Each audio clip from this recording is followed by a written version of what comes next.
அதுக்காகவே இந்த alien species வந்து தனியா எங்கேயாவது வந்தாங்க அப்படின்னா உடனே இவங்களை வேட்டையாடி பிடிச்சு கொண்டு போயிருவாங்க. இதுக்காகவே நிறைய பேர் காத்துக்கிட்டு இருக்காங்க அப்படிங்கிற மாதிரியும் சொல்லப்படுது. இவங்களை வந்து மார்க்கெட்ல ஒரு நல்ல விலை கொடுத்து நிறைய பேர் வாங்குறதுக்கு காத்துக்கிட்டு இருக்காங்க அப்படிங்கிற மாதிரியும் சொல்லப்படுது.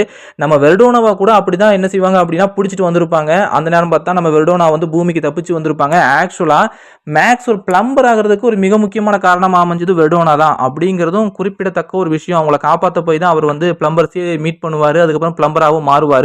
இந்த ஆனடைட் வந்து கடத்திட்டு போய் மார்க்கெட்ல வியாபாரம் பண்றதுக்கு நிறைய பேர் ஆர்வம் காட்டுறதுனால இவங்க நிறைய இடத்துல வந்து கொஞ்சம் உஷாரா தான் இருப்பாங்க. இருந்தாலும் சில இடத்துல வந்து நம்ம வெல்டோனா மாதிரி மாட்டிக்கிற ஆட்களும் நிறைய உண்டு அப்படிங்கறதா உண்மை.